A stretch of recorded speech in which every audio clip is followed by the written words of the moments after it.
as well as Easton and Quakertown, PA, and online at woodheat.com.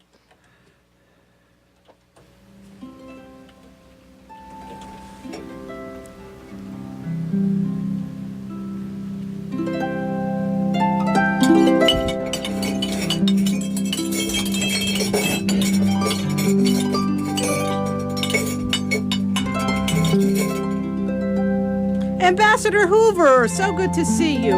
Welcome to the International Cosmopolitan Hotel. What a pleasure to feel the embrace of this lovely hotel. Your table is waiting for you. Ah, Senator Wooster, it's a pleasure to see you again. I trust your menu has its customary delights. Plus some. Your favorite table is waiting for you. I'll bring you your usual cocktail in a moment. Hello, Glazkowski. What a surprise. You're upscaling your haunts. Success gives one the tools for exactly that purpose. By any chance, have you seen... Dr. Watson, season's greetings. Mr. Ryder, thank you for the warm welcome. I say, you are a bit a mess. Helping chef inspect the stuff, I don't know. Head chef, if you please. The head chef, inspect the fruit for the evening meal. Continue with your duties, Glazkowski. Yes, my liege. I'm only too happy to. Ah, President, permit me to escort you to your table. Have a towel, Ryder. You will never get clean with only napkins. Thank you, Doctor. Think nothing of it. Besides, shouldn't you be managing somewhere in the hotel? We're short-staffed, and our regular maitre d', John Horner, seems to have found a bit of trouble. The Countess of Morcar affair? She's given the hotel until 7 p.m. tonight to recover her gems. The moons of Morcar, if I remember correctly. A string of flawless stones, deep blue in color, intoxicating to look at, and murderous to hold. And if they're not found? Her representative will press charges against Horner and sue the hotel for negligent security, which, she states, caused the loss of the 7 gems. I'm scheduled to be in the representative's office at 9 o'clock sharp tomorrow morning. All that fuss over a string of stones, and not a single one is larger than a navy beam. It's a string of treachery worth more than $4 million. Or the devil's very own bait. Good luck with that. And would you direct me to Detective Holmes' table? Holmes is in the back near the fireplace. Hasn't spoken a word since walking in. He's been moping over Adler for weeks. Aha, the criminal that beat the detective. The one and only. Thank you, Ryder, and happy holidays if you can.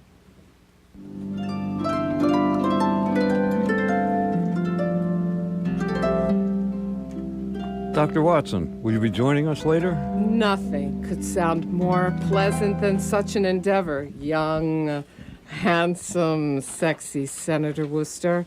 However, the detective is waiting for me.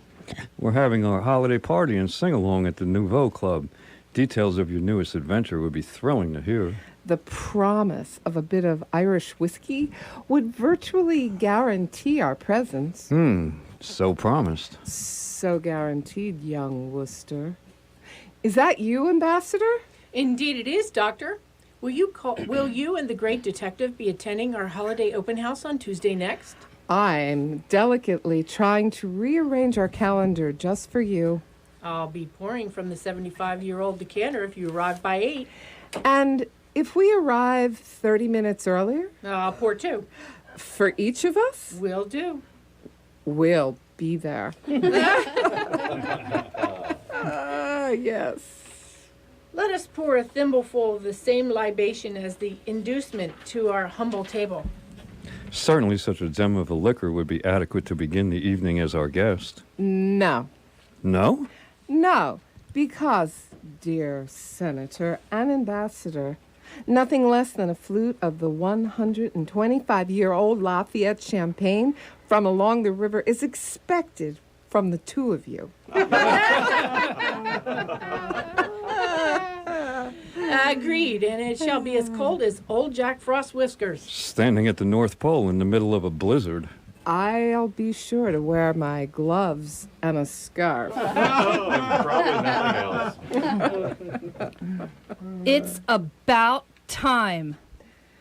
Yes, and you've been moping about Adler again. That always makes you cranky. What if I have?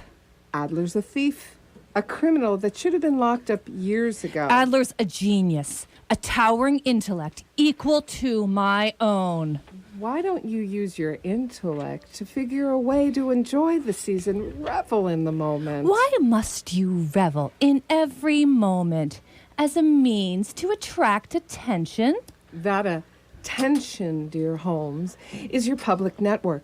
Half the people dining with the ambassador and senator read our books and subscribe to our newsletters. The other half run blogs and media sites willing to tell the world of your every exploit. Oh, come on, Watson. You've just been invited, in fact, to the Detective Quarterly holiday party later tonight at the Nouveau Wait a Club. moment. Did they? Yes, and you will. I won't. You will. I won't. Oh, you will. Oh, I will. Good. That used to work. It's settled. After dinner and dessert, you are going to the Detective Quarterly party, and you will sing. Sorry, can't go. You know, I just remembered an important engagement.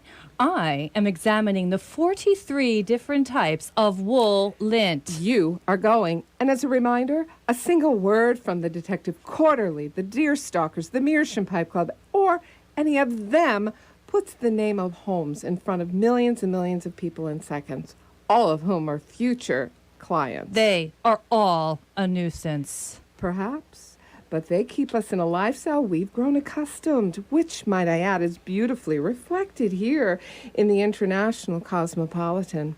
Compliments, Holmes, on your choice of dining establishments. A most heartfelt season's greetings. Oh, permit me to quote Dear Watson from one of my favorite ghost stories. Alas, poor Yorick from Hamlet. Alas, no. How about Lenore from The Raven? How about no? It must be. Bah humbug. What did you say? Humbug from A Christmas Carol. That's what I thought you said. Oh, wait, no. I didn't say anything. Too late. Release the chorus. What chorus? Of Singing Waiters. Only one tonight. Me, me, me, me, me. Do, re, mi, fa, sol, la, ti.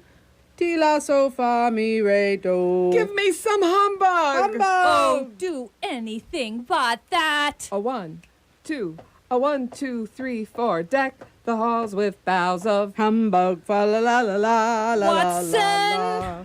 Silent Night, holy Humbug. That was one of my favorites. You are your only favorite of anything.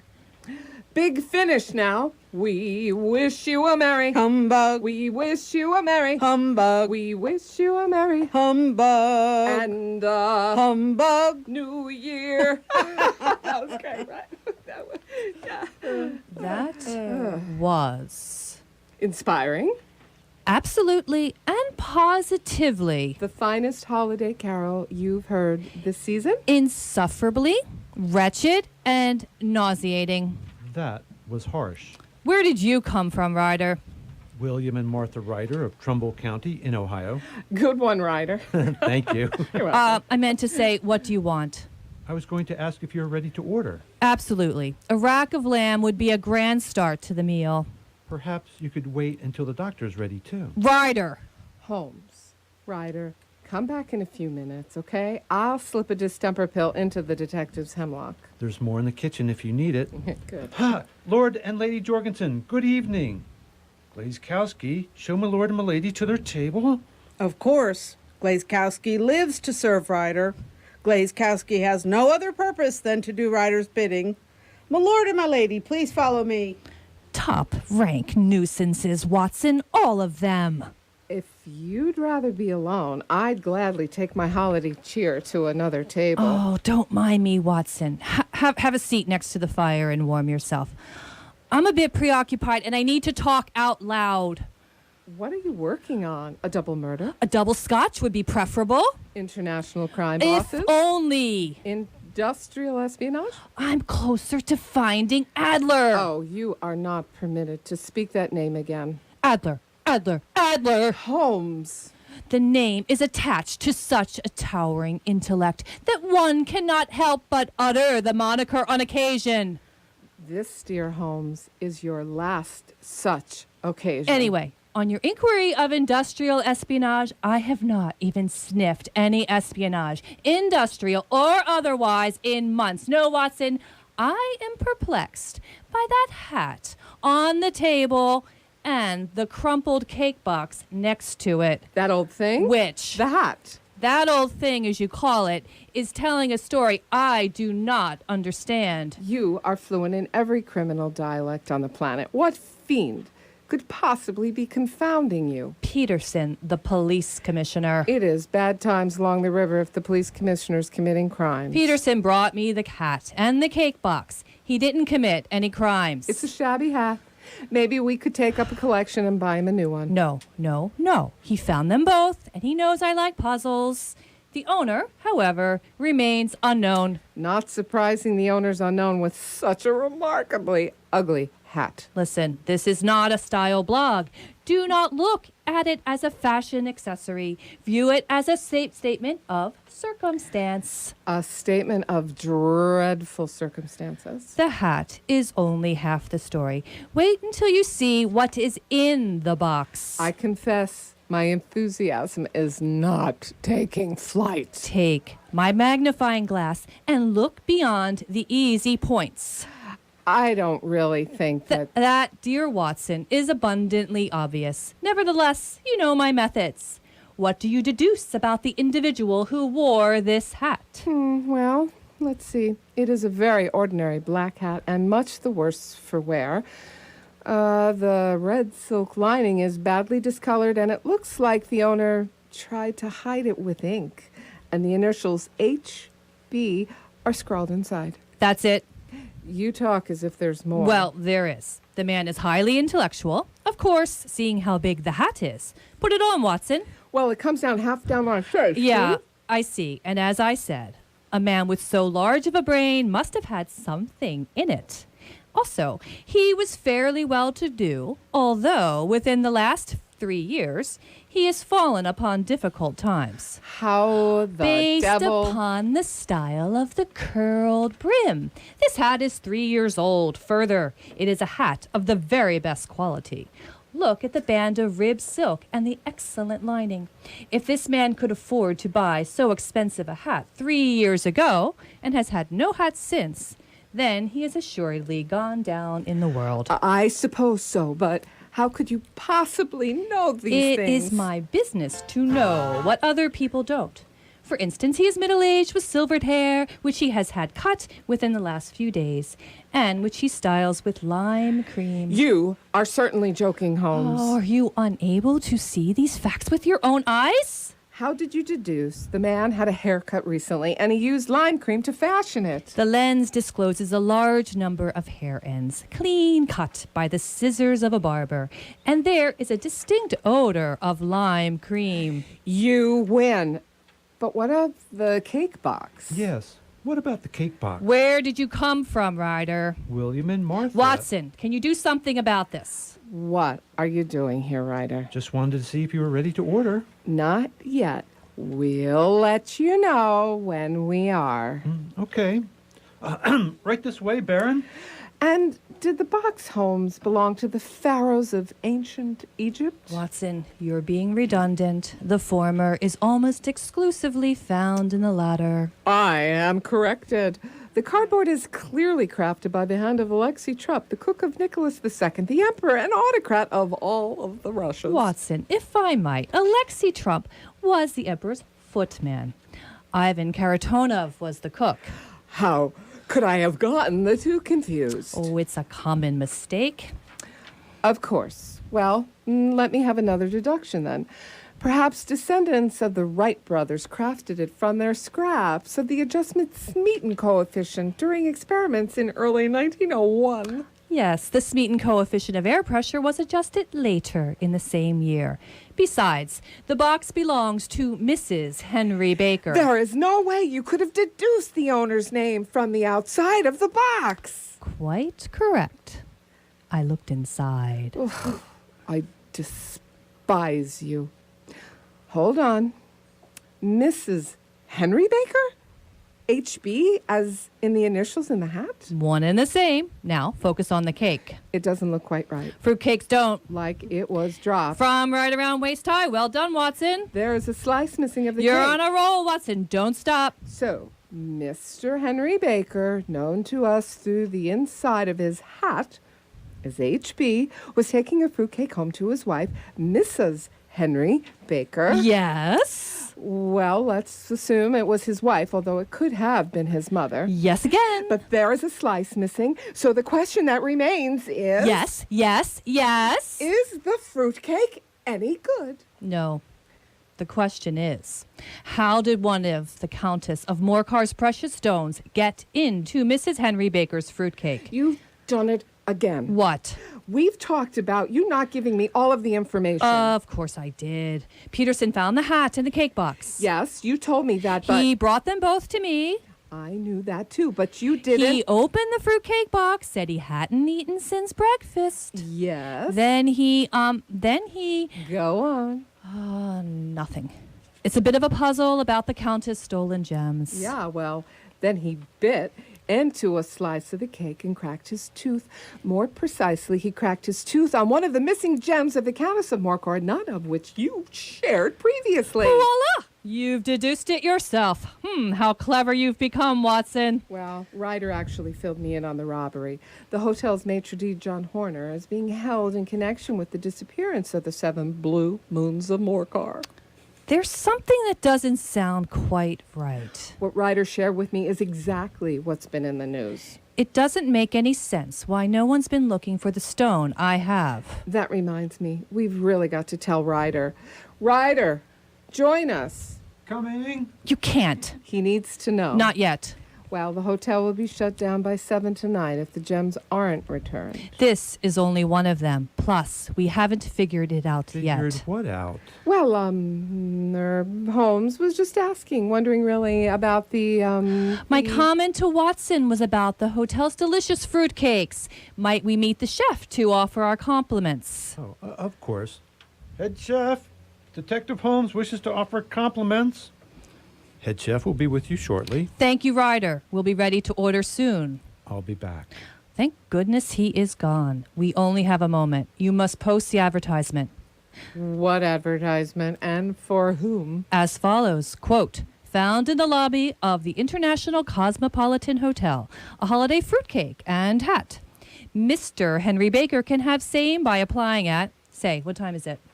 Oh, 6:15. Quote, by applying no later than 6:30 this evening at the hotel's restaurant. Ask for Dr. Watson, end quote. Clear and concise, off you go. Where am I posting this? Your public network, of course, including WDVR. This station alone reaches millions and millions in seconds. I've given them 34 words and 15 minutes. Very well. But will he see it? He's sure to keep an eye on the papers and websites since, to a poor man, the loss was a heavy one. He must bitterly regret being without his hat and fruitcake. Further, posting his name online will get to him because everyone who knows him will direct his attention to it. Do you imagine that Henry Baker had anything to do with the Blue Moons of Morcar? It is, I think, much more likely that Henry Baker is an absolutely innocent man who had no idea that the fruitcake he was carrying was of considerably more value than if it were made of solid gold. That, however, I shall determine by a very simple test, if we have an answer to our advertisement. And what of the maitre d' Horner? Do you think he's innocent? I cannot tell, but place the advertisement and we shall begin to have our answer. Quickly, Watson, quickly. And don't forget WDVR. And don't come back alone. Excuse me, Detective Holmes. Mr. Ryder said you asked for me? Chef, how kind of you to join me. Please have a seat. Head chef, actually. And thank you. What's this about? Compliments on your fruitcake. I sampled one abandoned in the hotel lobby, and it is simply the most delightful holiday pastry I have had in years. Your words are greatly appreciated, but let me explain. Head chef, the only explanation even remotely needed is the manner by which you magically convert fruits and other ingredients into culinary art worthy of presentation. in the most prestigious museums and cafes around the world. Agreed. It is truly a remarkable Such a transformation. metamorphosis is only possible by a remarkably gifted and talented individual. Skilled, very definitely. But An individual who possesses the vision for alchemizing the most common of all holiday treats, the fruitcake, into an extravaganza for the senses. Detective Holmes, Yes? I'm trying to tell you that I do not make the fruitcake. Pray tell me, good head chef, who makes them? Chef Wingate oversees all pastries, works with local shops like Linda's Perfect Pastries, Rose's Cakes for Every Occasion, and Seal's Super Duper Strudel. But such a delightful holiday cake must have been the creation of the head chef, such as you. No, I tell you truly. The magnificence of the cakes are from Wingate's recipe, skill, and experience. Wingate's artistry shall become legendary. The very name will become known as the Da Vinci of desserts, the Caravaggio of cakes, and the Picasso of pastries. How does one secure an audience with such a talent as Wingate? So sorry. Wingate's taken a night off. Alas, my life is misery. But one of the shopkeepers who makes cakes for the hotel is here. A ray of sunshine. Please be so kind as to direct what is in no doubt a graceful and delicate artisan to my table. As you wish. And do be quick, chef. Head chef. Are you okay? Good work, Watson. I presume you are accompanied by the results of your public network? Well, permit me to introduce Mr. Baker, Mr. Henry Baker. Of HB fame. Mr. Baker, I trust you are well. Well, I shall be if your advertisement is correct. You alone can determine that. Please kindly describe the hat. Well, it's a very ordinary black hat with a red silk lining. My initials, HB, are engraved on the inside. Excellent. And why wasn't it excellent when I described it? More is expected of you, Watson. Mr. Baker, here's your hat. I'm afraid, as you can see from the box, the fruitcake has suffered damages. Squashed with a chunk cut from it. Further, when no one came around to claim it, and since we had not dined since breakfast, we began to eat it. Eat it! That cost me the last $5 I had in the world. Not to worry, Watson will get you a freshly baked one, if acceptable to you. Well, that is quite acceptable. Or you can have the smash bits in the box if you prefer. If it's all the same to you, I'd like to collect my hat and new fruitcake and leave. Completely understood. By the way, Mr. Baker, such a magnificent hat must have cost a significant sum. It cost a fortune. Must you, Holmes? Watson and I looked for a lost and found notice, but didn't see one. Well, admittedly, money's not quite as plentiful since I lost my engineering position 6 months back. Engineers are intelligent people. Lots of data in their heads. You've won, Holmes. I see, however, Mr. Baker, you've not been forced to sacrifice your personal grooming habits. Got a haircut just before I lost the hat. Topped it off with a lime cream styling gel. You, Holmes, are a show-off. And you, dear Watson, are a sore loser. If you would please show Mr. Baker to his new fruitcake while I wait for head chef. Of course. If you follow me, Mr. Baker. And make the doctor buy you the biggest cake available, Mr. Baker.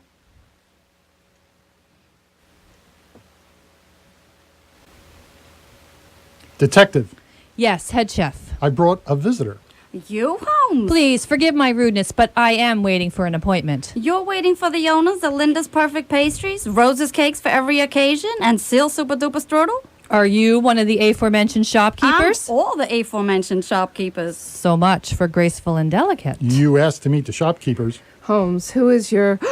As I live and breathe, Tony. Hey, hey, ho. Oh, hey, Doc. How you doing? Every day is a good day when I'm talking with you. It's been too long. Matza Galapia for you and yours. Shostakovich.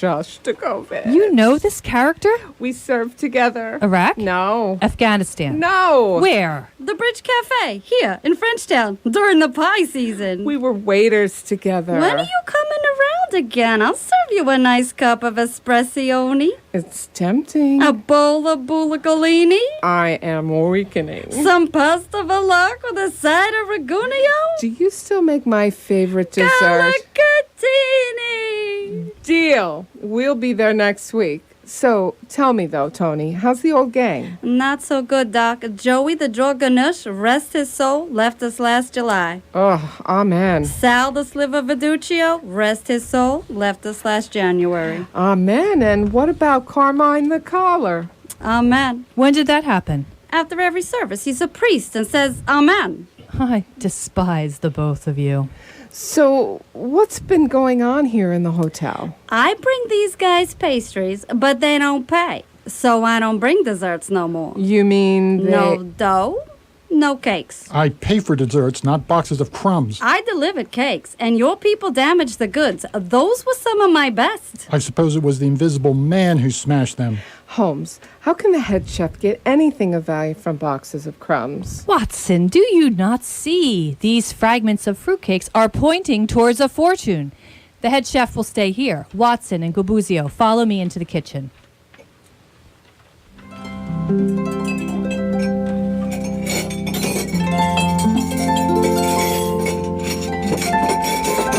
Eggs Benedict, hold the Benedict. 2 salads stirred, not tossed. 1 Ahab Jones with extra tartar sauce. That food is making me hungry. All in good time, Watson. Hey, aren't you the singer? The waiter, too. We're short-staffed, so I'm doing triple duty. Feel free to triple tip. Dr. Watson will take care of that. I am always getting stuck picking up the check. Gabuzio, which shop left cakes first? I left 3 cakes and an invoice from Linda's Perfect Pastries on the prep table early in the day. That's your normal routine. Yes. Then I left 5 from Rose's Cakes for every occasion and 7 from Seal Super Duper Strudel. 7?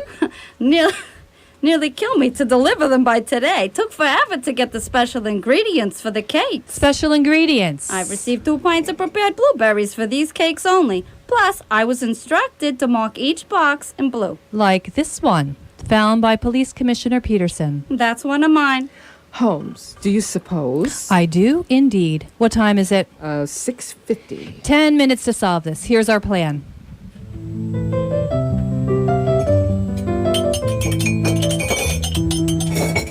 The salad is simply amazing. Perhaps, but the soup is one of a kind. Not a trace of feathers anywhere. But you have to agree, The medallions du croissant. are extraordinary. Ryder, over here. You could join the fun too, chef. That's head chef. What's this about? Clever game putting my cakes in the refrigerator and substituting smashed up bogus fruitcakes just to get out of paying me. You owe me for the 15 cakes on the prep table. Not if they're in pieces. You'll be in pieces if I don't get paid. I'll look at the cakes and see if everything is in order. No. You stay here and pay Gabuzio. I'll check the cakes.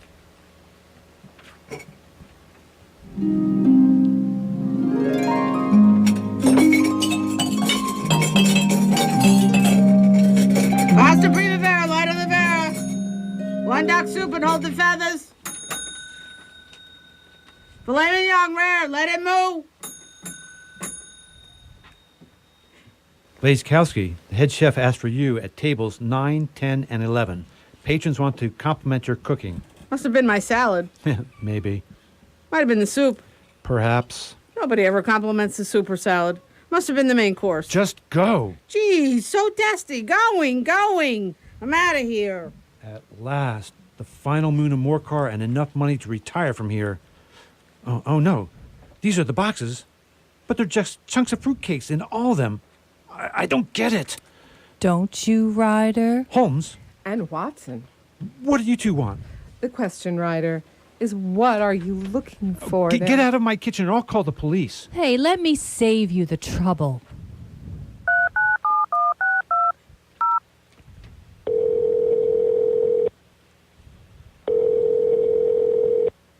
Peterson. Yes, season's greetings to you. We found the other 6 gems. How quickly can you get to the hotel of the International Cosmopolitan Hotel? You might also consider sending an officer to the representative of the Countess with the news that all 7 moons have been recovered. Excellent. Come and collect the criminal. But how? First, the other 6 moons of Morcar. Here.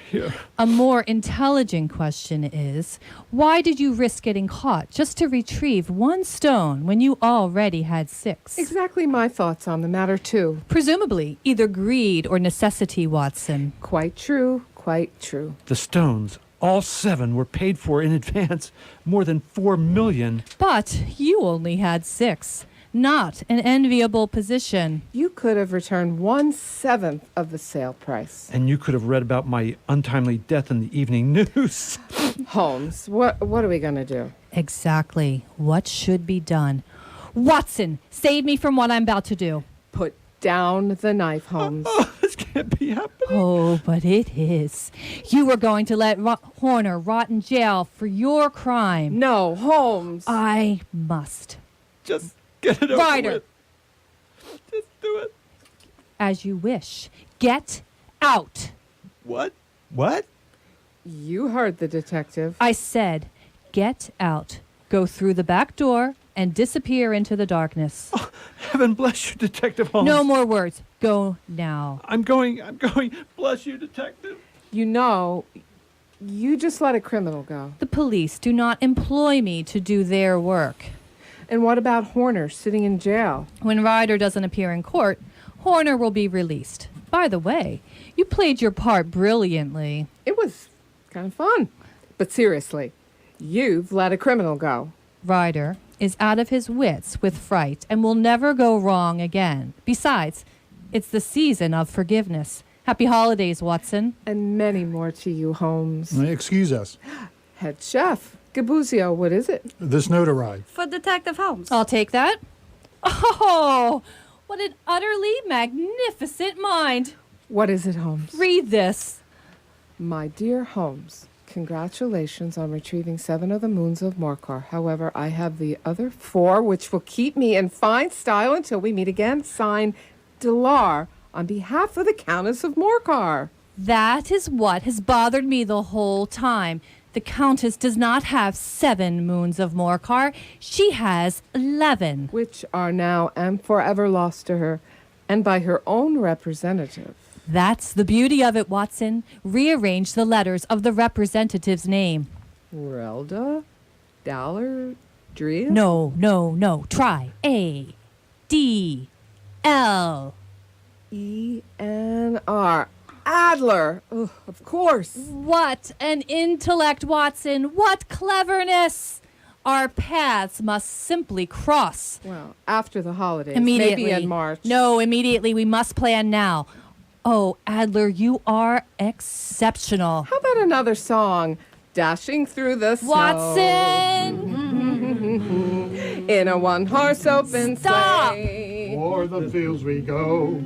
Laughing all the way. I'm not laughing. Bells on bobtail ring. Making spirits bright. What fun it is to laugh and sing. Finish the verse, Holmes. No, It's only one line. it matters not. I shan't. I'll help you find Adler. Is that a serious offer? Cross my heart and so help my fruitcake. In that case, I'll give it a try. What fun it is to laugh and sing a sleighing song tonight. Oh, jingle bells, jingle all the way. Oh, what fun it is to ride in a one-horse open sleigh. Hey! Jingle bells, jingle all the way. Oh, what fun it is to ride in a one-horse open sleigh. Awesome, folks. Awesome. Hey, how about that, huh? Robert, you got Really? something there? Robert's got something here. We always have to give the credits. And performing live on the radio has become very habit-forming for the Rivertown Radio Theater troupe. And in this regard, we wish to thank WDVR for feeding our little addiction. Tonight, for your listening pleasure, we have been performing an adaptation of The Blue Carbuncle, a Sherlock Holmes adventure written by Arthur Conan Doyle many years ago. The changes and embellishments used to convert this into Holmes and Watson and the Blue Moons of Morcar was all thanks to our writer and director, William Spear. The actors, in order of appearance, were Denise Long playing the singing waiter, Glazkowski. Severio Monachino played Ryder, the International Cosmopolitan Hotel's nefarious assistant manager. Sherlock's lead foil in all the written versions of Sherlock Holmes, Dr. Watson, was played by the extremely talented Bonnie Berkowitz.